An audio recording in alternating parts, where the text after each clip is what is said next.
Baik, selanjutnya marilah kita dengarkan laporan Kepala UPTD Tekom dan Infodik kepada Bapak Muhammad Awaludin. Dipersilahkan. Bapak PLT Kadisdikbud yang terhormat, PJJ hari ini adalah PJJ perdana kita, Bapak. Kita mencoba membuat agenda baru, inovasi baru terkait dengan pembelajaran. Insya Allah, PJJ ini akan rutin, Pak Kadis, itu paling tidak minimal sebulan sekali. Selanjutnya, marilah kita dengarkan arahan dan sambutan serta membuka acara secara resmi oleh PLT Kepala Dinas Pendidikan dan Kebudayaan Provinsi Kalimantan Timur kepada Bapak Armin MPD. Dipersilakan. Saya sangat senang dan bangga bahwa UPTD Telkom Info di Kaltim terus memberikan ide-ide baru, inovasi untuk pengembangan pendidikan. Salah satu yang hari ini kita mulai adalah eh, pembelajaran jarak jauh. Dinas Pendidikan sangat memberikan apresiasi kepada kegiatan ini, tentunya untuk mendukung kegiatan pembelajaran ini sehingga anak-anak kita terbiasa dengan berpikir kreatif, berpikir kritis dan tentu bisa berkolaborasi dengan baik. Saya sampaikan ke beberapa sekolah khususnya daerah-daerah yang remote area bahwa tidak semua anak harus selalu hadir di sekolah. Bisa saja mereka memilih pembelajaran di rumah, mungkin dengan sistem pembelajaran yang harus didesain sesuai dengan kebutuhan mereka. Oleh sebab itu, terima kasih kepada Pak Yahya bersedia menjadi narasumber dan saya berharap bahwa momen ini digunakan oleh sekolah untuk lebih terbiasa melakukan kegiatan-kegiatan. Karya anak-anak kita di Kalimantan Timur yang dikirim ke nasional untuk Olimpiade Penelitian Siswa tingkat nasional itu terbanyak se-Indonesia. Artinya apa? Berarti ada semangat anak-anak kita dalam melakukan penelitian. Nah, oleh sebab itu, tolong dalam kesempatan Pak Yahya nanti memberikan penguatan lagi bagaimana teknologi, mungkin ada khusus PJJ pembelajaran jarak jauh ini, melatih anak kita bagaimana mereka kuat dalam menulis, dalam penelitian. Terima kasih. Assalamualaikum warahmatullahi wabarakatuh. Baik, Waalaikumsalam. Terima kasih Bapak atas sambutan dan arahannya. Ya, selanjutnya mari kita dengarkan paparan materi dari Bapak Muhammad Yahya MKOM dengan tema berpikir komputasi sebagai landasan penyusunan coding. Baik, terima kasih Mbak Arum. Selamat pagi, Assalamualaikum warahmatullahi wabarakatuh. Pada topik hari ini, kita akan mengupas tuntas terkait dengan berpikir komputasi sebagai landasan penyusunan coding. Topik ini juga beririsan dengan mapel informatika. Begitu juga untuk mapel coding dan KA. Nah, untuk memahami ini saya akan coba ini tanya sekaligus apa ini. Bisa di-highlight teman dari SMA 2 PPU ini yang nampak di depan saya. Pertanyaan yang pertama, informatika itu apa? Coba salah satu maju ke depan mic untuk menjawab pertanyaan saya ini. Saya dari SMK Hidayatul Muftadiin Kombeng. Informatika adalah ilmu yang mempelajari tentang pengolahan, penyimpanan, dan pengiriman. Informatika menggunakan teknologi komputer dan sistem informasi. Ya, SMA 2 Sendawar, coba. Perkenalkan, Ya. nama saya Alia Najwa Rifat dari Hmm. SMA Negeri 2 Sendawar. Saya kelas 10 dari kelas 10F. Informatika adalah bidang ilmu yang mengolah data dan teknologi komputer. Bidang ilmu yang mengolah data dan teknologi komputer. Ya, tepuk tangan buat Sendawar ya. Oke, Sendawar. Nah, sekarang pertanyaan berikutnya nih. Saya mau SMK Purwajaya Loajanan ini sudah angkat tangan ini SMA Purwajaya. Ya, pertanyaannya adalah apa sih manfaat, apa sih faedah dari Anda dari adik-adik mempelajari informatika? Coba. Perkenalkan, nama saya Nanda Kelvin Irfanadiansa, asal sekolah Jamika Purwajaya. Belajar informatika, kita bisa mengetahui tentang ilmu, tentang AI dan ilmu komputer. Ya, bisa mengetahui tentang AI dan ilmu komputer. Oke, tepuk tangan buat SMK Purwajaya Loajanan. Oke. Satu lagi SMA 2 Linggang Bigung. Ya. Perkenalkan, nama saya Parina Wanti, saya dari SMA Negeri 2 Linggang Bigung. Manfaat informatika bisa berpikir komputasional, meningkatkan kreativitas digital, serta mempersiapkan diri untuk menghadapi tantangan di era digital. Oke, tepuk tangan buat Long Pahak. Terima Tadi apa? kasih. Lingkang Bigong. Oke, jadi banyak sekali ya.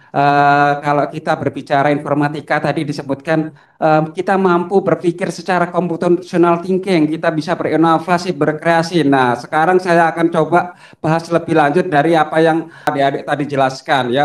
Mampu berpikir secara computational thinking. Nah, itu seperti apa? Computational thinking sebagai landasan dalam penyusunan coding. Mengapa sih informatika, coding, KA ini perlu diajarkan di sekolah ya? Kita lihat perkembangan teknologi digital saat ini ya. Nah, yang namanya KA atau kecerdasan artificial, mungkin dikenal juga dengan AI ya, artificial intelligence ya, big data, IoT atau Internet of Things. Ini menuntut adaptasi sistem di dalam pendidikan kita. Selain itu, kita lihat bahwa revolusi industri 4.0 dan society 5.0 ini menuntut sumber daya manusia yang unggul dan berinovasi. Pendidikan harus mampu membekali generasi muda agar adaptif dan inovatif. Juga menurut UNESCO, 65% pekerjaan masa depan itu akan berkaitan dengan teknologi. Boleh jadi pekerjaan-pekerjaan sekarang akan hilang. Nanti akan tumbuh pekerjaan-pekerjaan jenis baru. Nah, pekerjaan apa? Itu yang harus kita antisipasi sejak dini. Oke, tujuan pembelajaran kita pada hari ini adalah untuk meningkatkan kreativitas dan logika, untuk meningkatkan literasi digital dan mengembangkan keterampilan berpikir kritis, logis, dan kreatif, serta mengubah siswa dari sekedar sebagai pengguna teknologi menjadi pencipta teknologi. Tentunya harus dilandasi dengan konsep berpikir komputasi atau computational thinking. Nah, coba ini ada pertanyaan lagi nih yang adik-adik bisa jawab ini.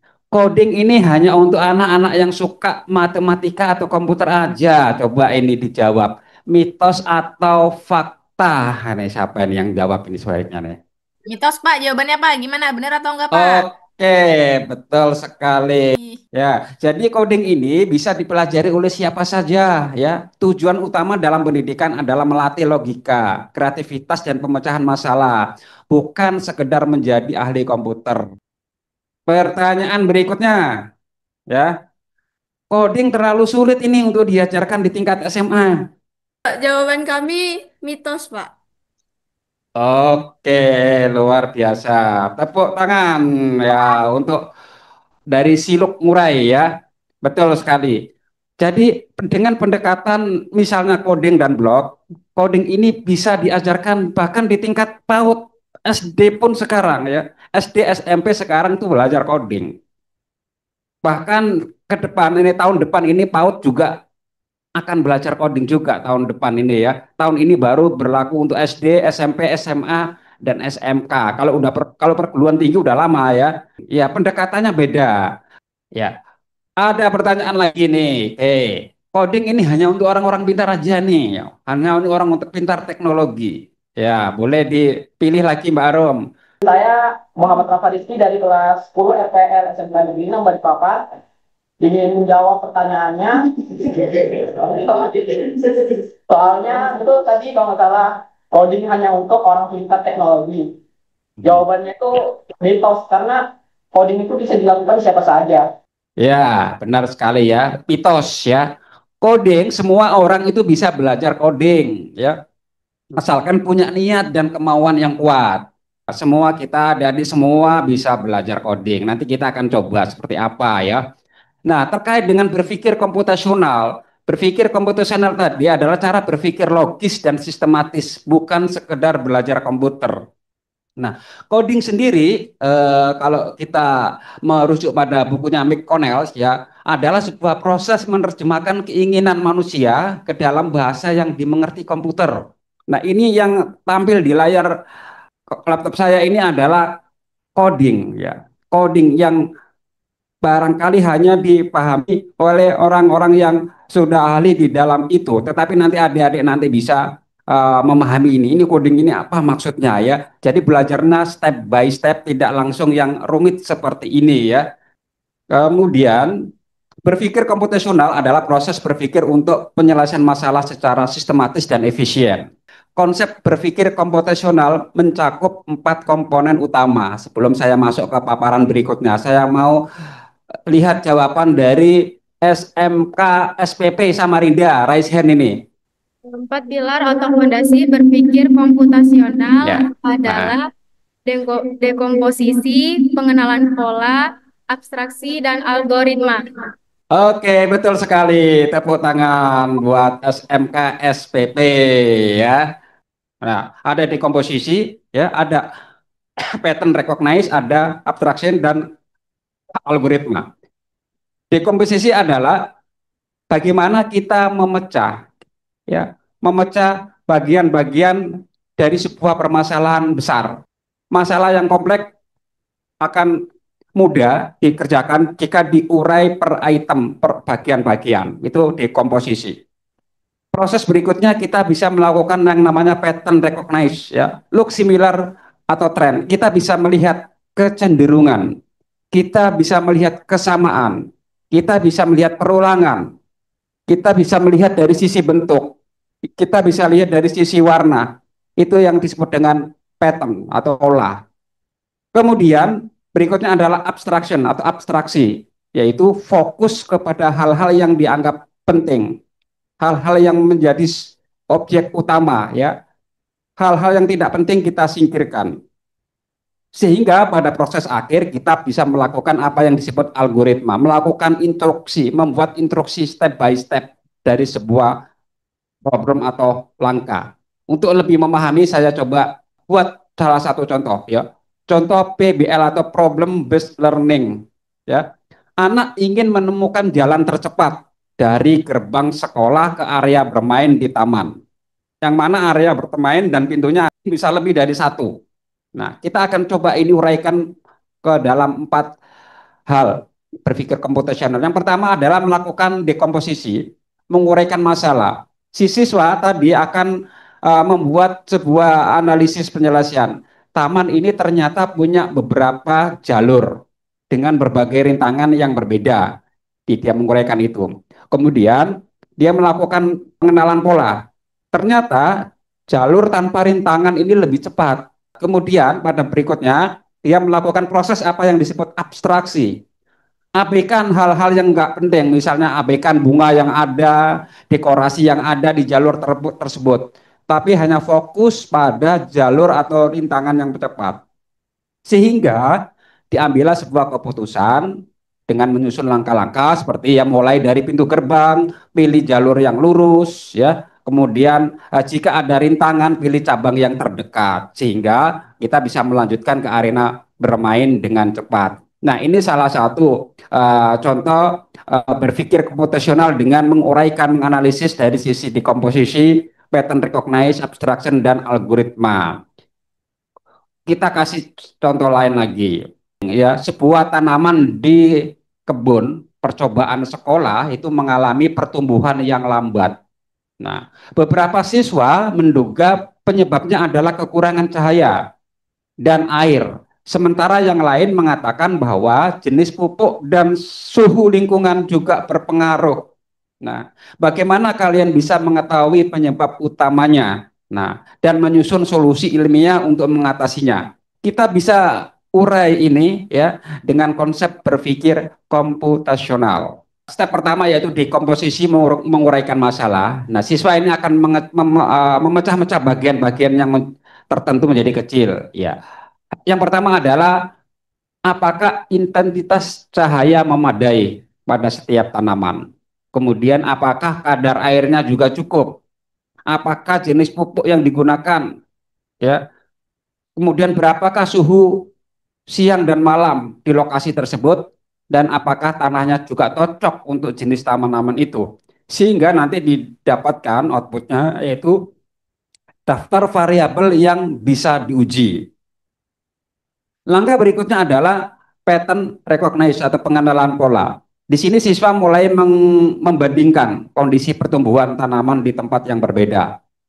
Misalnya ya, di pot A disiram rutin, banyak cahaya, ternyata tumbuhnya bagus. Ya.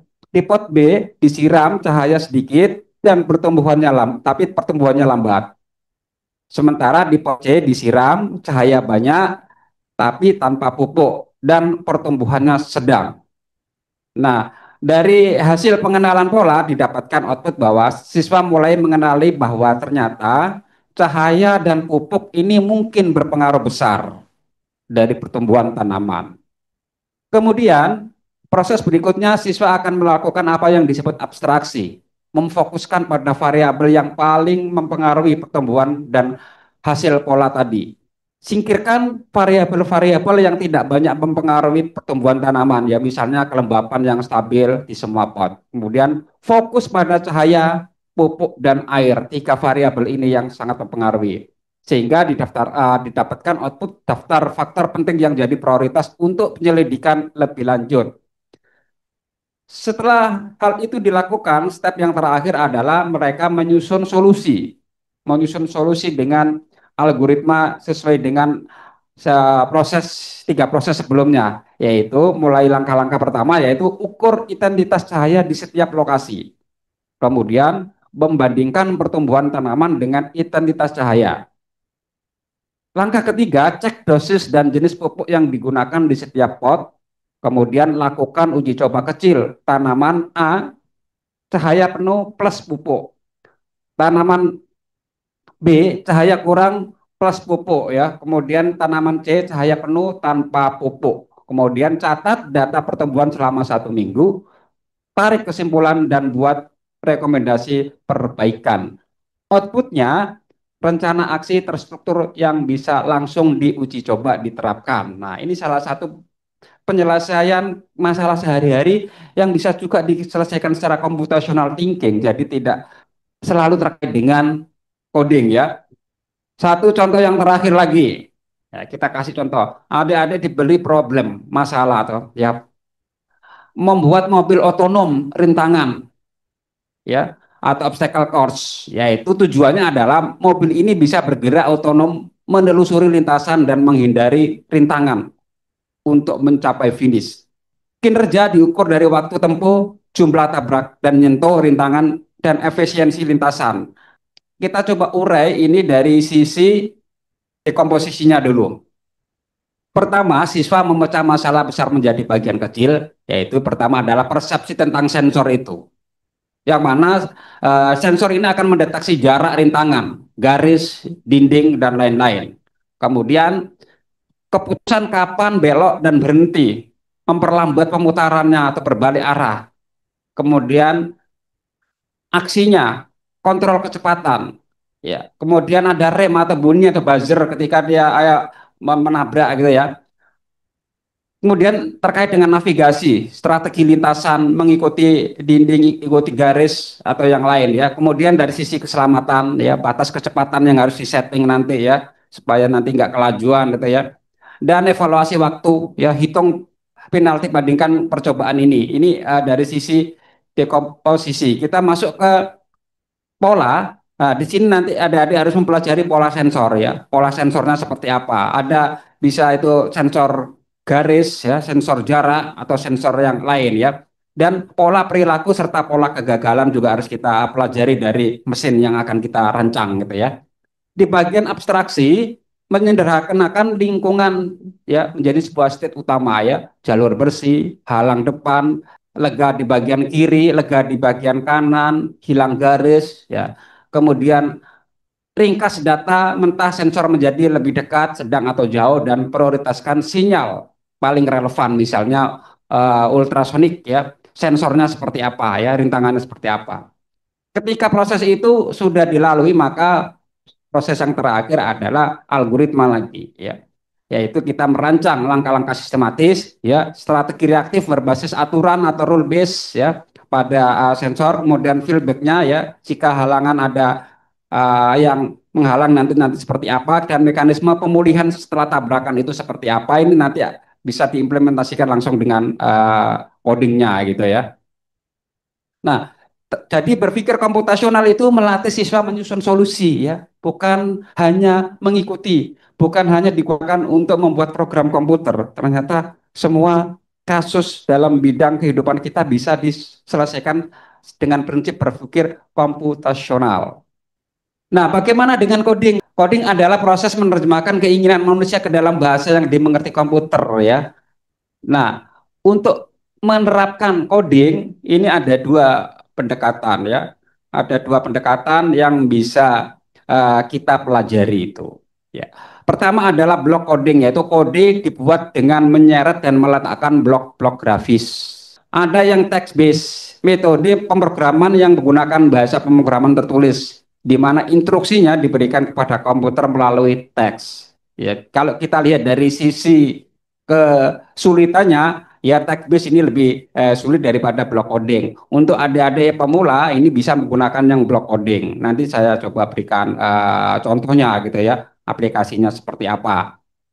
Nah, untuk belajar tentang konsep visual coding ini, adik-adik bisa menginstal atau langsung login secara online, itu namanya aplikasinya PictoBlocks ya. Ya, PictoBlocks ini sebuah aplikasi untuk belajar coding dan AI. Ini adalah aplikasi PictoBlock supaya lebih terlihat luas, mungkin share screen-nya saya tutup nih. Dia bergerak ya. Oke, dia bergerak sini ya. Oke. Terlihat di sana ya. Oke, dia ke sini. Oke. Oke sini. Dia jadi ikuti cahaya dari handphone. Ini handphone saya hidupkan cahayanya ya, dan ini robot Roblox yang sudah saya buat codingnya ini mengikuti cahaya sini ya. Nah, ya, coba saya lihat lagi mungkin. Oke, saya kasih sensor cahaya. Ini berputar dua-duanya di tengah. Ini cahayanya di sebelah kiri. Oke, bagian kanan yang bergerak. Nah, ini robot Roblox yang kita coding dengan aplikasi PictoBlock yang kodenya seperti ini. Di PictoBlock di sini ada dua bagian ya. Dan bagian yang kiri ini adalah visual block, ya, block coding yang berbasis blok. Adik-adik nanti cara memprogramnya tinggal menyeret ya, menarik ya, seperti kita bermain puzzle. Nah, tentunya untuk menyeret ini kan diperlukan logika-logika yang mendalami dari konsep yang tidak kita sudah jelaskan di awal tadi ya. Kemudian yang di sebelah kanan ini adalah deretan perintah yang berbasis text based. Algoritmanya seperti ini ya. When Arduino Nano start, berarti Roblox ini sudah kita pasang namanya Arduino Nano ya. Kalau adik-adik nanti mempelajari tentang Arduino, nanti ada beberapa macam lagi ya. Ada yang Arduino Uno ya. Ini kebetulan yang saya pegang ada Nano ya, tipenya beda. Nah, ketika Arduino ini dimulai, maka konektor motor ya pada motor satu dia akan bergerak ya. Kemudian motor 2 juga melakukan kegiatan ya, dan dia digerakkan oleh pin ya. Untuk pin-pinnya nanti ada di sini ya. Ini adalah pin-pin yang akan dibaca oleh coding ya. Ada pin 1 sampai pin 13. Nah, di sini mana yang perlu digerakkan. Kemudian ada perintah di sini forever ya, perintah untuk melakukan kerja terus-menerus dengan syarat ya. Dengan syaratnya di sini adalah if dan else. Jika syarat terpenuhi dan else jika syarat tidak terpenuhi. Read Arduino status digital pin ya. Nanti kita Arduino akan melihat statusnya ya. Status digitalnya seperti apa, dia terkena sensor atau tidak ya. Motor satu ngapain ini? In direction ya. Forward. Ini motor 2 ngapain ketika melihat status pada pin yang ada di sensor sini. Kemudian perintah yang lain adalah else ya. Nah, ini tadi ya. Baca untuk else-nya juga kita perintahkan untuk membaca digital pinnya ya, pinnya 0 di sini ya. Maka motornya harus ngapain di sini ya. Kemudian berikutnya juga motor 2 harus ngapain sesuai dengan kita akan program itu ya. Karena ini sensornya tadi ada 3 arah, 3 cahaya, maka 3 kali kita lakukan perulangan ya. Ada sensor yang bagian tengah membuat roda itu bergerak dua-duanya. Ada sensor bagian kiri, dia roda kanan yang bergerak. Ada sensor sebelah kanan maka roda kiri yang bergerak sehingga dia akan berbelok seperti itu. Nah, ini adalah contoh penerapan berpikir computational thinking yang kita buat studi kasus dalam hal ini adalah memprogram sebuah robot, ya, robot robot yang berbasis cahaya, ya. Nanti ada juga yang berbasis sensor garis atau yang lain itu, ya. Itu tadi penjelasan singkat terkait dengan berpikir komputasional atau computational thinking, ya, yang kita kaitkan dengan konsep coding dalam hal ini tadi sudah ada juga peragaan. Nah, untuk lebih memahami ini saya mau uji nih adik-adik nih. Silakan buka kuisis, ya. Oke, pertanyaan pertama. Dalam berpikir komputasional kita dituntut untuk mencari kesamaan, menyelesaikan suatu masalah. Ya. Pernyataan tersebut termasuk teknik yang mana? Silakan. Dekomposisi, abstraksi, pengenalan pola atau algoritma. Ya. Mencari kesamaan, hal-hal yang sama, hal-hal yang identik, hal-hal yang tren, hal-hal yang rutin untuk menyelesaikan sebuah kesamaan. Oke, kita lihat waktunya 30 detik untuk menjawab. Oke, waktu tersisa. Oke, kita lihat. Ya, jawabannya tadi ya, pengenalan pola 330 yang menjawab benar. Oke, luar biasa. Berikutnya, Dokter Indra membaca hasil rongsen paru-paru pasien. Kemudian dokter membandingkan hasil rongsen tersebut dengan hasil rongsen pasien sebelumnya. Tindakan tersebut dapat dikategorikan sebagai proses apa? Ya. Apakah dekomposisi, abstraksi, algoritma, atau pengenalan pola atau pattern recognize?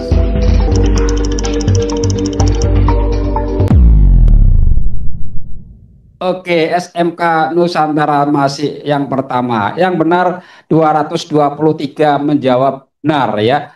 Yaitu pengenalan pola. Ya, pengenalan pola tadi melihat kesamaan, melihat tren, ya, melihat bentuk juga bisa, melihat warna juga bisa. Nah, dalam kasus ini si dokter membandingkan, ya, trennya atau kesamaannya dengan pasien sebelumnya, maka yang dilakukan sesungguhnya melakukan pengenalan pola atau pattern recognize. Siapakah yang menduduki ranking, ya? Oke. 1, 2, dan 3. Oke, nanti yang namanya muncul di layar, ya, nanti bisa mengirim identitasnya. Bisa komen, Pak. Komen langsung. Ya. Oke, yang pertama ini siapa ini? Oke. Nah, itu yang merasa namanya itu Titik. Titik juara 1 loh, Titik. Jadi ntar hadiahnya bingkisannya kita kirim ke sekolah. Semoga sekolah bisa menyampaikan lah untuk kelas 10 nih. Kita tahunya cuma kelas 10 aja pasti. Karena yang diundang kelas 10 seluruh SMA, SMK Sekaltim. Baik, mungkin itu saja Mbak Arum penjelasan singkat pada hari ini terkait berpikir komputasional sebagai dasar dalam penyusunan coding. Kalau masih ada waktu silakan boleh tanya jawab, tapi kalau karena waktunya udah malah melebihi, ya, saya rasa paham dengan apa pertanyaan pernyataan tadi kita bisa mengukur, ya, beberapa siswa ternyata sebagian besar sudah memahami konsep ini gitu. Pertanyaan seperti itu, Mbak Arum, saya kembalikan ke moderator. Saya kira selamat siang. Assalamualaikum warahmatullahi wabarakatuh. Ya, Waalaikumsalam warahmatullahi wabarakatuh. Terima kasih atas materinya dari narasumber kita, Duta Teknologi ya, tahun 2018, Bapak Muhammad Yahya MKOM. Dan teman-teman semua, terima kasih atas partisipasinya untuk seluruh siswa-siswa SMA SMK se-Kalimantan Timur yang telah hadir, yang telah mengikuti Zoom pada hari ini. Semoga ilmu tadi bisa bermanfaat untuk kita semua. Dan sampai ketemu pada acara UPTD Tekom dan Infodik lainnya. Dan langsung saja saya tutup Zoom kali ini dengan salam. Wassalamualaikum warahmatullahi wabarakatuh dan sampai jumpa.